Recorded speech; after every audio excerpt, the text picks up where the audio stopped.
And when she was 37, she was diagnosed with stage 4 breast cancer. The stage 4 meant that the cancer was already in her bones by the time it was diagnosed. At that time, she had 2 young children, aged 1 and 3, and married to a well-to-do businessman. She herself was a very high-functioning executive for Microsoft in Calgary. And then she's diagnosed. She had the perfect life, perfect marriage, perfect home, of course. And then she's diagnosed. And healthy, physically, fit, always ate well. And then she's diagnosed with stage 4 breast cancer. And she has a transformation.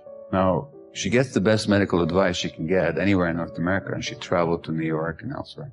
She got the best medical treatment, and with that, she was given 1 year to live, because that's the prognosis. Stage 4, despite the medical treatment, chances are you'll be dead in 1 year. Now, a year ago in February, just a year ago now, Shannon traveled to the Napa Valley of California with some of her friends, and they celebrated her 10th year survival and her 47th birthday. And the transformation that she experienced was that when she was diagnosed and started paying attention, she realized that her life had not been her life.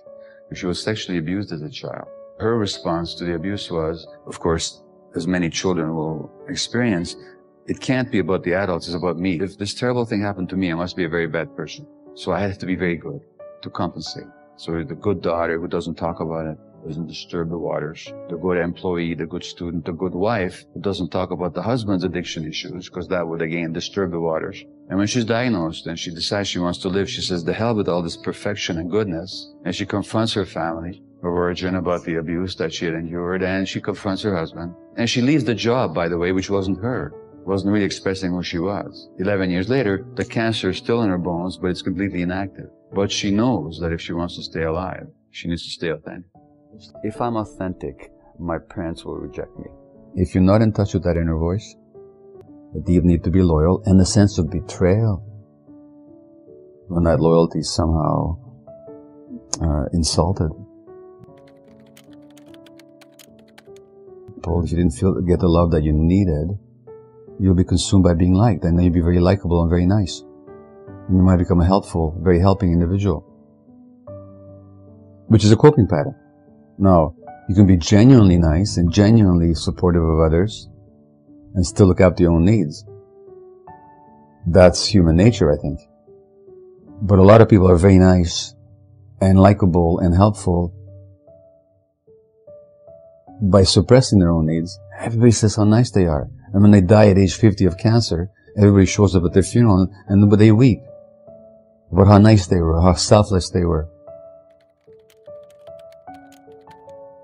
Children have 2 needs. Infants, anybody, any human being. We have 2 basic needs. And the more immature we are, the more important the first need becomes. And that's for attachment. And attachment means that connection with another human being for the purpose of being taken care of. That's an absolute need of the small child. Can't live without it. Impossible. So that's one large need. Contact, connection, love. Without that, the human child does not survive. Any mammalian child or even an avian child doesn't survive. So that as soon as you get past the level of reptiles, the reptile is hatched, the mother's long gone by then, and the reptile infant either lives or dies, but there's no attachment to a parenting figure. As soon as you get to the level of birds now, the baby bird has to have an attachment with the parents. The parents have to be attached to the baby. Otherwise, the infant simply does not survive. Mammalians even more so, and most so the human, because we're the least developed, the least mature, with the least developed brains, and the most dependent for the longest period of time of any creature in the universe. So our attachment needs are enormous, and they remain important throughout lifetime because we have to have attachments to form societies, social groups, without which we don't survive. So attachment is a huge need. We have to connect, belong, be loved by, and love. That's just a basic human need. Another need, however, we have to function as full human beings is to be authentic. Authentic means that we know who we are, what we feel, are able to express it, and able to honor it in our behavior. The authenticity is the capacity, as I said earlier, to know what we feel, to be in touch with our bodies, and to be able to express who we are and manifest who we are in our activities and in our relationships.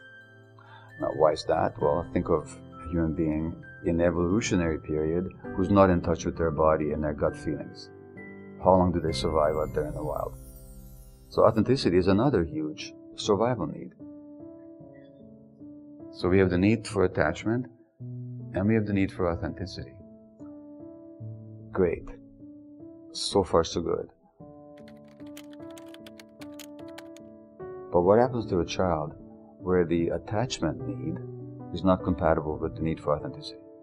In other words, if I'm authentic, my parents will reject me. If I feel what I feel and express what I feel and insist on my own truth, my parents can't handle it. And parents convey those messages unconsciously all the time. Not because they mean to, not because they don't love the child, not because they're not trying to do their best, but because they themselves are suppressed, or traumatized, or hurt, or stressed. So I convey that message many times to my children, believe me, without any conscious desire to do so. In fact, it was the very opposite of what I wished to convey. But that they're not acceptable the way they are, with their emotions the way they are, that's the message my kids got when they were small. And most children get that in our society. And what does the child do with that? Well, if I give up my attachment for the sake of authenticity, I lose my relationships on which my life depends. Therefore, there's no question. What becomes suppressed is our authenticity, our emotions. And then we become 25 and 30 or 35, 40, and we don't know who we are. And somebody asks us, what do you feel? You say, I have no idea.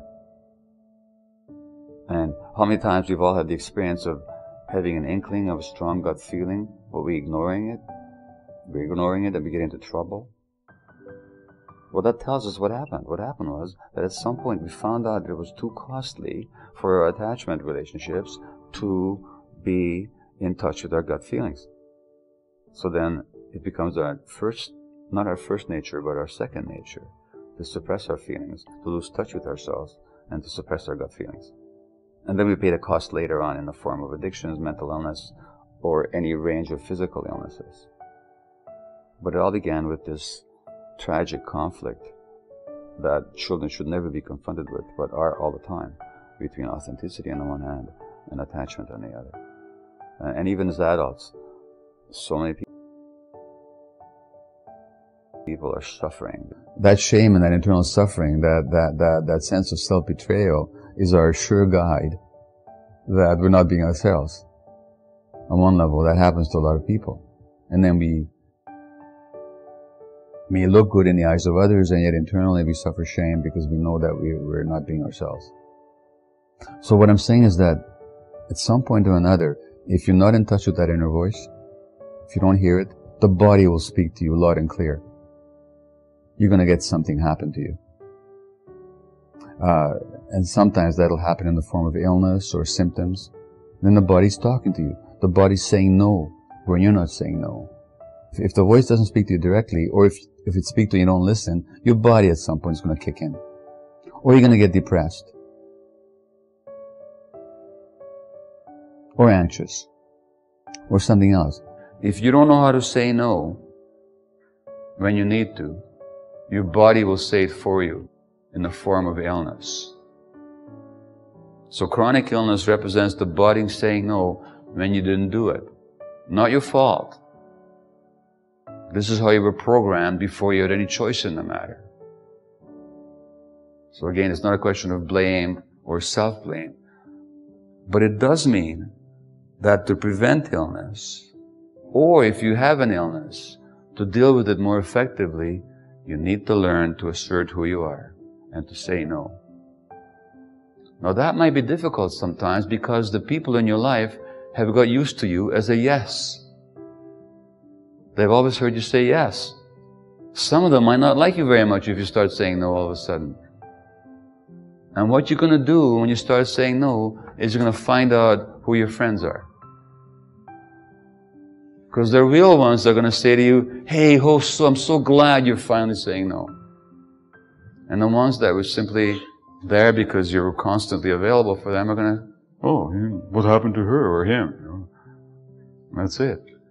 But so it'll create some conflict which will trigger all your fears about attachment.